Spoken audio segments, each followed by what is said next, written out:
Bonjour frères et sœurs dans le Seigneur. Je rends grâce à Dieu qui permet que nous soyons dans sa maison de prière en ce matin. Et je prie pour que ses bontés nous soient renouvelées en ce jour. Prions. Dans nos Pères qui est dans les cieux, nous voulons te rendre grâce et gloire pour ton amour envers nous manifester. Voici Seigneur tes enfants en ce moment prêts pour t'écouter Seigneur. Nous voulons te prier Père, de descendre ton Esprit Saint en abondance sur nous, afin qu'il dispose de nos cœurs au message que tu as prévu pour chacun d'entre nous ce matin. Puisse ton nom, Père éternel, rendre gloire pour le siècle des siècles. Amen. Amen. Dans le cadre d'une formation que j'ai suivie récemment, je devais mettre en œuvre en fait la méthodologie de management de projet. Alors nous étions deux dans notre groupe, on est parti sur la création d'une association que nous avons nommée Centre Social Bien-être. En fait, notre objectif était de créer une association dans laquelle, dans un esprit de solidarité, de convivialité, de bienveillance et de conciliation, nous pourrions apporter une réponse aux problématiques de bien-être dans notre région. Alors, pour ce faire, nous avons commencé d'abord par une étude de contexte pour mieux définir notre offre dans le contexte social de notre région. Et aussi, on a quand même pas mal élargi au niveau de la France et du monde. C'est vrai que quand on décide de partir sur cette problématique, c'est parce qu'on a conscience du fait que dans notre société, il y a pas mal de problèmes. Mais on n'a pas forcément les chiffres et puis on ne sait pas dans l'étude du contexte ce qu'on va trouver. Et quand on a continué, on a commencé notre étude, on s'est rendu compte que la situation était bien plus grave que ce qu'on pensait. En fait, ça brûle de tous les côtés. Les gens sont totalement désemparés. La majorité des personnes sont en souffrance. Il suffit, même sans faire une étude particulière, on se rend très vite compte que notre société a beaucoup de problèmes. Si on compte le nombre de grèves qu'on peut enregistrer par an, le nombre de pétitions qui passent sur Internet, ou encore toutes les revendications en tout genre. Même dans nos églises d'ailleurs, il y a beaucoup de revendications. C'est la crise partout, tout le monde crie au changement, tout le monde a besoin d'un véritable épanouissement, mais on ne sait pas comment le trouver. On crie, on pleure, on hurle, on se lamente, on grève, et puis on signe des pétitions, mais rien ne change. Alors nous, on a continué notre étude, on s'est dit, bon, on va partir de la pyramide de Maslow, vous savez, pour voir un peu où est-ce que ça cloche au niveau des besoins. Donc, on s'est rendu compte qu'à tous les niveaux de cette pyramide, là, il y a un problème. Vous savez, quand on commence à la base seulement de la pyramide avec les besoins physiologiques où on a juste besoin de manger, boire, respirer, dormir, on se rend compte que beaucoup de personnes sont déjà larguées à ce niveau-là. Parce qu'elles ne trouvent pas de quoi manger ou elles ne peuvent pas manger à leur faim ou encore elles ne peuvent pas vraiment avoir l'alimentation qui convient à leur bien-être. Et si on monte encore un peu, on arrive au niveau sécurité où on a besoin d'être en santé, avoir une stabilité familiale, sociale. Là encore, vous ne me direz pas le contraire, il y a beaucoup de problèmes. Et là encore, on perd un grand nombre de personnes. Et si on arrive au niveau de l'appartenance, où on a besoin de savoir qu'on a sa place dans la société, on appartient peut-être à une famille, à un groupe d'amis, à une église, par exemple, comme nous sommes là, on appartient en tout cas, on existe quelque part socialement. Beaucoup sont déjà aussi là dans des problèmes. La solitude, on en parle beaucoup. Des personnes qui sont esselées, qui sont isolées, qui sont oubliées, qui sont rejetées. Il y en a beaucoup dans notre société. Et alors quand on remonte, on arrive à l'estime de soi. Là aussi, il y a beaucoup de problèmes. Comment avoir cette estime personnelle? Comment gagner le respect des autres? Ça, c'est un gros problème dans notre société aujourd'hui. Alors, si on arrive au sommet où on voudrait avoir cet accomplissement, on se rend compte qu'à tous les niveaux, toutes les strates de notre société sont touchées. Personne ne trouve vraiment la paix et l'épanouissement dont il a besoin. personne n'est vraiment dans ce développement personnel qu'on voudrait pour chacun. Alors la notion du bien-être est une notion que chacun veut appliquer à sa vie. Chacun veut vivre pleinement, s'accomplir, se réaliser, prendre un nouveau départ. On parle beaucoup de changement. En plus, nous sommes en période électorale où tous les candidats nous parlent de changement. Tout le monde veut le changement. Les candidats parlent de changement. Les futurs votants parlent de changement. Tout le monde veut un changement parce que tout le monde voudrait vivre bien. Mais comment y parvenir?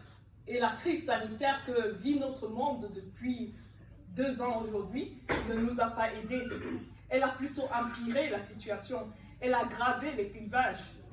Et puis, les maux se sont aggravés. On parle de plus en plus de chômage, de plans sociaux, de malnutrition, de solitude, de crise familiale, de rejet, de criminalité. J'ai même entendu parler de dictature. Et le domaine spirituel, vous allez me dire, heureusement qu'on est chrétien, mais nous aussi, nous ne sommes pas en reste. Parce que dans le domaine spirituel aussi, il y a beaucoup de problèmes. Il y a beaucoup de peur, il y a beaucoup d'angoisse, il y a beaucoup de cris. Partout, beaucoup sont dans l'agitation, on a peur de tout. On a peur du nouvel ordre mondial, on a peur de la bête, de son image. On a peur de la marque de la bête, de la liberté religieuse qui est en danger. On a peur de ne plus pouvoir faire ses choix.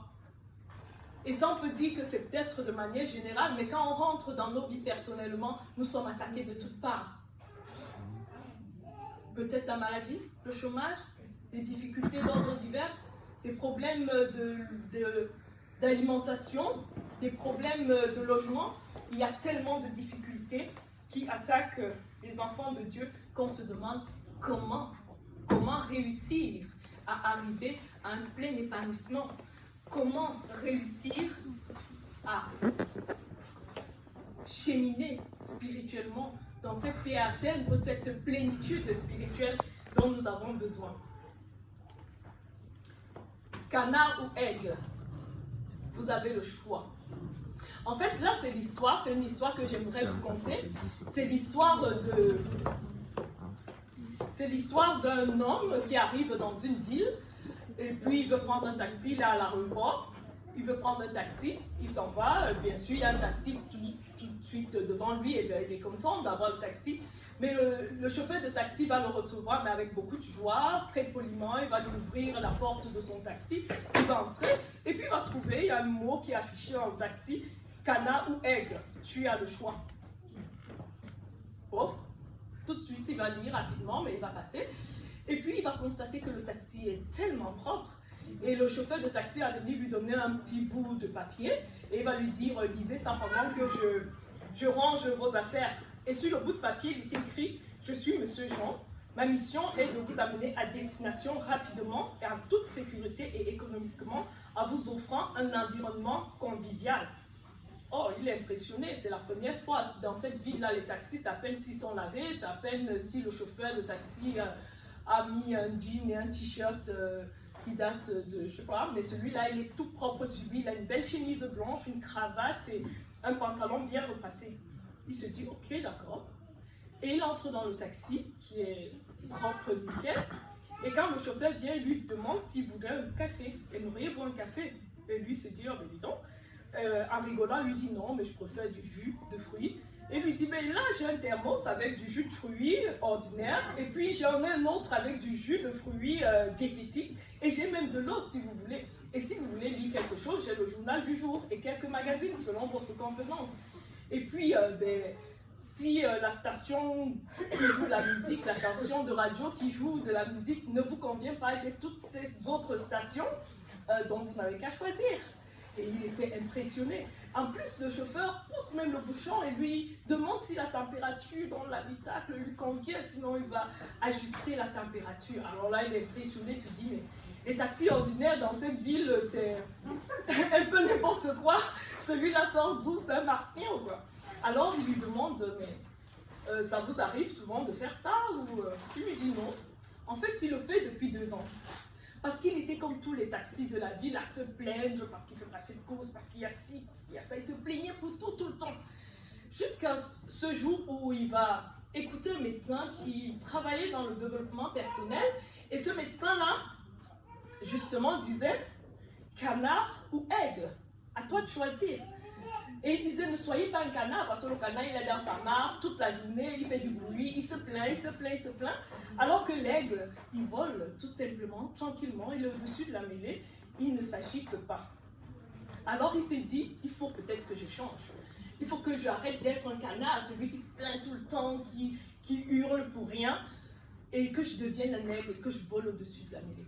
Alors il va commencer à faire quelques changements, il va constater que ses clients apprécient les changements, alors il va vraiment pousser la chose, il va tout changer de tout au tout, son attitude, sa manière de se présenter, la qualité de son taxi, et il va constater qu'au bout d'un an, il avait doublé son chiffre d'affaires. Et il était à sa deuxième année, il avait déjà quadruplé son chiffre d'affaires. En fait, le problème ne venait pas des autres, le problème était peut-être intérieur à lui. Et il s'est dit que si moi je change, peut-être que je changerai quelque chose. Et ça lui a apporté beaucoup de fruits. Et ce qu'il a commencé à faire, c'est de rallier d'autres taxis à cette cause-là. Et il avait déjà d'autres personnes qui étaient aussi d'autres chauffeurs de taxi qui sont devenus des taxis aigles. Et il a dit au monsieur, mais vous avez de la chance de m'avoir aujourd'hui parce que moi maintenant, je n'ai même plus besoin de chercher des clients parce qu'ils m'appellent, ils réservent, je viens juste faire mes courses. Donc c'est même très exceptionnel que j'ai du temps pour conduire quelqu'un d'autre. Alors qu'il se plaignait depuis de ne pas faire assez de courses, de plein de choses, il a juste changé sa façon de faire son travail. Il a juste pris les choses différemment et il est arrivé à ce qu'il voulait. Il est arrivé à cette plénitude, ce développement qu'il voulait dans son activité. C'est une histoire que vous avez peut-être lue, qui se balade souvent sur WhatsApp. C'est ma soeur qui avait mis dans le groupe familial.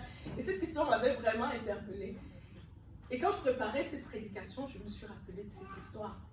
Et je me suis dit, dans notre monde aujourd'hui où nous crions tellement pour tant et tant de choses, à raison, hein, parce qu'il y a quand même beaucoup de choses qui ne vont pas, quelle est peut-être l'attitude que nous pouvons avoir pour que les choses se passent mieux?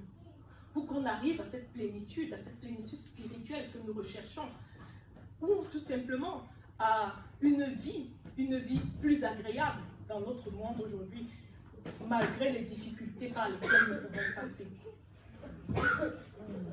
Le peuple d'Israël était esclave en Égypte pendant de très très longues années.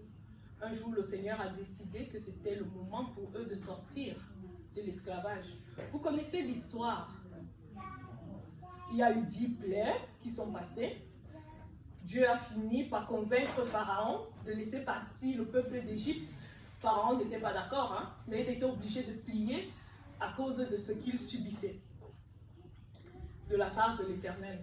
Donc le peuple sort d'Égypte sur les indications de Dieu qui leur dit, voilà, vous allez camper à côté de la mer. Entre-temps, Pharaon, qui se rend compte que le peuple est parti, n'est pas content. Il décide d'aller à la poursuite du peuple. Alors il amène toute son armée, ses chars de guerre et tout pour accompagner, pour aller suivre le peuple. Ce peuple rebelle qui a décidé de s'enfuir. Alors, quand le peuple va avoir connaissance de l'arrivée de Pharaon et de son armée, qu'est-ce que le peuple va faire? Le peuple commence à se lamenter. Il commence à hurler. Ils accusent Moïse. Pourquoi tu nous as amenés mourir dans le désert? N'avions-nous pas des sépulcres chez les Égyptiens? Nous t'avons bien dit qu'il était préférable pour nous de rester et de servir les Égyptiens. Tu es venu nous dire sortons et là nous allons mourir. Ils avaient oublié comment ils étaient sortis d'Égypte et comment Dieu avait agi puissamment. Ouvrons nos Bibles, nous allons lire quelques versets. Nous sommes au chapitre 14 d'Exode. Chapitre 14 d'Exode, versets 13 à 18. J'aimerais que si quelqu'un le trouve dans la salle, que la personne puisse lire. Exode chapitre 14, versets 13 à 18.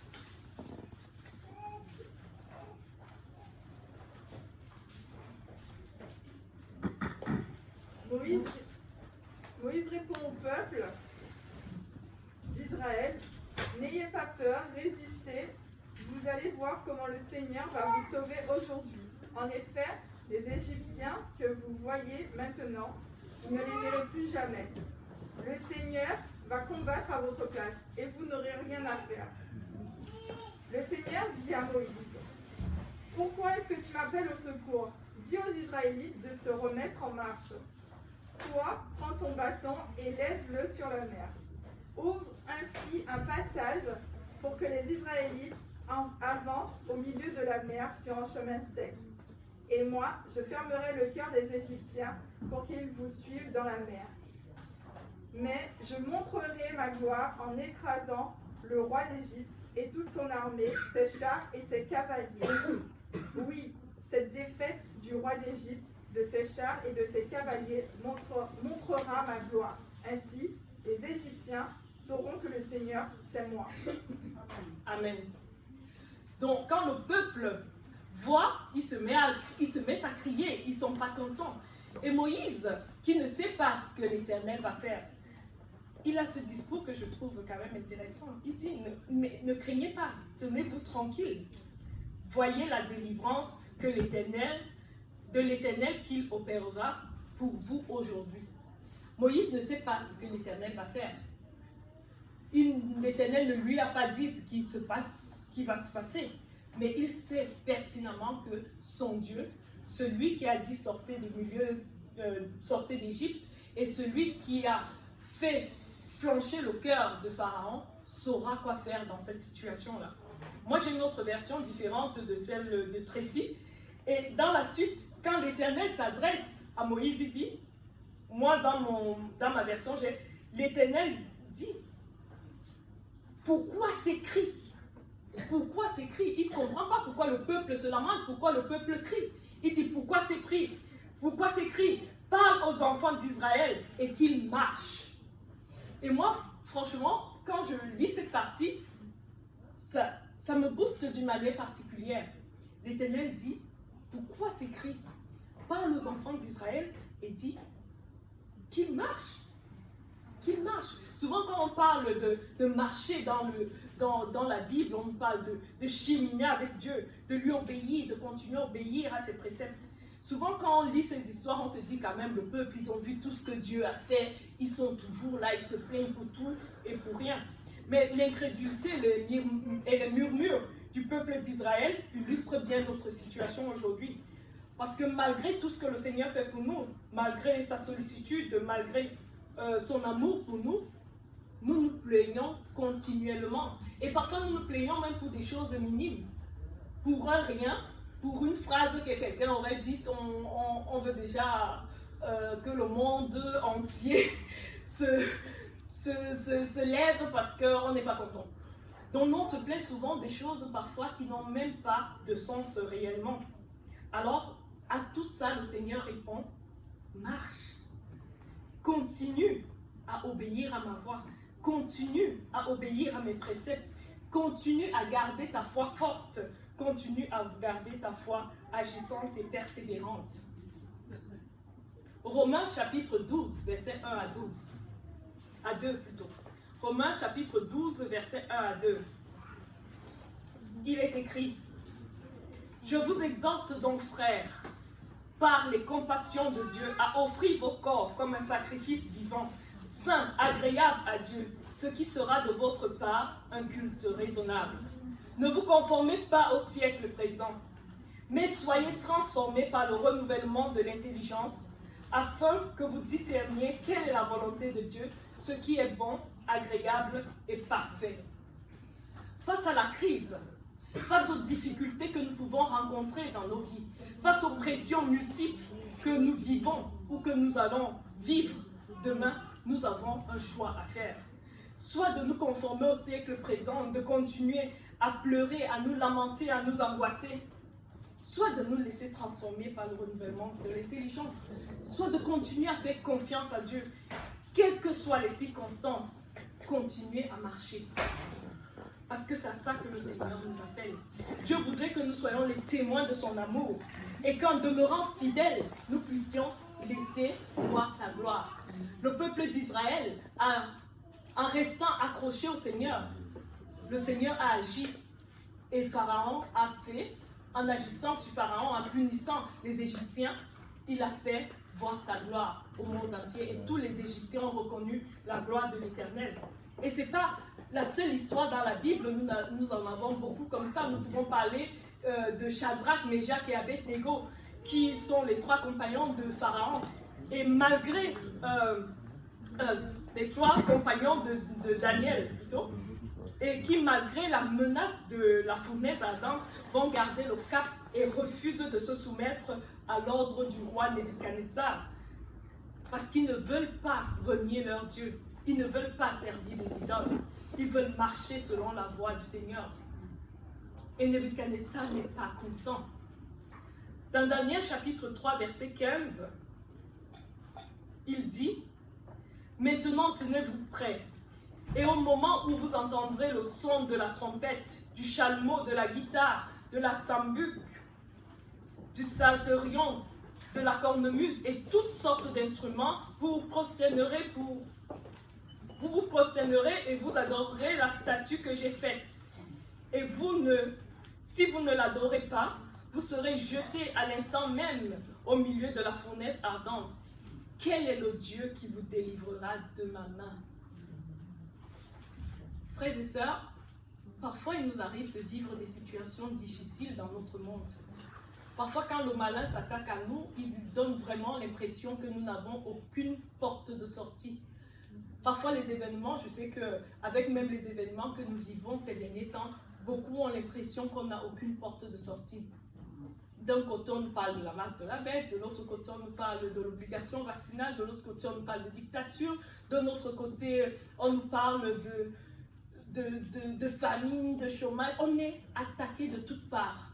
Et parfois, là-dedans, on peut commencer à avoir l'impression que, et souvent même dans notre langage, on dit, oui, mais le malin est le maître de notre monde. On a l'impression que Dieu n'a pas la possibilité d'agir. Mais Shadrach, Meshach et Abednego étaient face à une loi pour obliger tous les peuples à adorer sa statue. Il a promulgué une loi. Mais même face à cette loi-là, ces jeunes ont refusé de se soumettre, même si tout autour d'eux, ils voyaient leurs compatriotes, tous les autres Israélites qui étaient venus aussi avec eux qui avaient été ramenés avec eux, se soumettre à cette obligation du roi Nebuchadnezzar. Ils ont dit non. Nous n'allons pas adorer la bête et nous n'allons pas adorer cette statue d'or. Alors, voici la réponse de Shadrach, Meshach et Abednego. Dans le livre de Daniel, chapitre 16, verset 18, Shadrach, Meshach et Abednego répliquèrent au roi Nebuchadnezzar, « Nous n'avons pas besoin de te répondre là-dessus. Voici notre Dieu que nous servons peut nous délivrer de la fournaise ardente, et il nous délivrera de ta main, ô roi. Sinon, sache, ô roi, que nous ne servirons pas tes dieux, et nous n'adorerons pas la statue d'or que tu as élevée. Nous savons que notre Dieu peut nous délivrer, quand bien même il ne le ferait pas. Nous n'allons pas nous soumettre à cette obligation, nous n'allons pas renier notre Dieu, et nous n'allons pas nous adorer ta statue. Sur ces paroles-là, c'est sûr que Nebuchadnezzar, quand même, le grand roi Nebuchadnezzar, qui se sentait déjà roi du monde pour l'éternité, est entré dans une colère noire. Alors il va demander à ce que la fournaise ardente soit chauffée 7 fois plus encore, et de lier ses genoux et de les jeter dans la fournaise, ce qui sera fait. Et les personnes même qui étaient chargées de les jeter dans la fournaise, tellement il faisait chaud qu'ils vont en mourir. Mais les jeunes vont se balader dans la fournaise. La seule chose qui sera brûlée, ce sont leurs liens. L'Éternel a agi puissamment. Et l'Éternel viendra même leur rendre visite dans cette fournaise. Et la gloire de l'Éternel va se lire. L'histoire se termine bien. L'Éternel combattra pour vous et vous gardez le silence. Continuons, frères et sœurs, à voler au-dessus de la mêlée. Je sais que les choses peuvent être très difficiles. Je sais que nous vivons des choses dans nos vies qui sont terribles. Tout à l'heure, le pasteur nous demandait de continuer à prier pour la famille Manivet. Et ça si on commence à passer dans la vie de chacun d'entre vous, vous aurez sûrement des choses à dire. En ce moment, on entend tellement. En dehors de ce qui est personnel à nous, il y a ce qui vient de toute cette pression extérieure qui nous accable chaque jour. Qu'est-ce que nous allons faire? Comment est-ce que nous pouvons nous sortir de cette situation-là? Quand les choses deviennent difficiles, c'est à ce moment qu'il faut rester attaché à notre Dieu. Quand les serpents brûlants mordaient les enfants d'Israël dans le désert, et qu'on avait mis ce serpent d'airain là, tout ce qu'il fallait faire, c'est lever les yeux. Il ne fallait pas se battre à vouloir arracher les serpents. Il fallait juste lever les yeux. Et c'est à ça que le Seigneur nous appelle, frères et sœurs. Maintenant que les choses deviennent difficiles, continuons à nous soumettre à la volonté de Dieu. Obéissons à ses préceptes. Restons attachés à ses voies. Deutéronome 28, verset 1 dit, « Si tu obéis à la voix de l'Éternel, ton Dieu, en observant et en mettant en pratique tous ses commandements que je te prescris aujourd'hui, l'Éternel, ton Dieu, te donnera la supériorité sur toutes les nations de la terre. » Laissez Dieu nous réparer. Laissez Dieu nous restaurer. Laissez Dieu nous changer. Parce que l'Éternel a la maîtrise des choses. Il nous promet qu'il fera toutes choses nouvelles. C'est Apocalypse 21 qui nous le dit. Il fera toutes choses nouvelles. Et gardons cette foi en Dieu. C'est vrai que parfois les choses nous paraissent impossibles, mais gardons cette foi en Dieu. Job a gardé cette foi en Dieu alors qu'il avait tout perdu. Il a perdu ses enfants, il a perdu ses biens, il a perdu sa santé, il a perdu sa dignité. Il était tel un ver de terre dans la poussière, mais souffrant, malade, plein d'ulcères. Mais il a gardé cette foi en Dieu. Il pouvait dire que je sais que mon Rédempteur est vivant et qu'il se lèvera le dernier. Amen. Frères et sœurs, gardons cette espérance, l'espérance des choses, d'un meilleur avenir. Parce que l'Éternel nous dit dans Jérémie 29, verset 11, « Je connais les projets que j'ai formés pour vous, dit l'Éternel, projets de paix et non de malheur, afin de vous donner un avenir et une espérance. » Le Seigneur n'est pas un homme pour mentir. Les choses peuvent être impossibles, mais le Seigneur sait ce qu'il a à faire. Il voit notre situation. Ne pensez pas qu'il ne nous voit pas. Il voit notre situation. Il voit ce par quoi nous sommes en train de passer ou ce par quoi nous sommes passés. Et l'Éternel veut nous restaurer. Alors tenons-nous tranquilles. L'Éternel est pour nous. Qui sera contre nous? Ne crains point, tu es exaucé. Frères et sœurs, ne laissons pas les événements ni les situations avoir raison de notre bien-être spirituel, ou autre d'ailleurs. Gardons nos yeux fixés sur la croix du Calvaire. Comme il a été demandé au peuple d'Israël dans le désert, de regarder au serpent d'airain. Je vais vous laisser ce matin avec ce texte qu'on trouve dans Ésaïe, chapitre 43, du verset 1 au verset 4. Ainsi parle l'Éternel, qui t'a créé, ô Jacob, et là chacun pourra mettre son nom.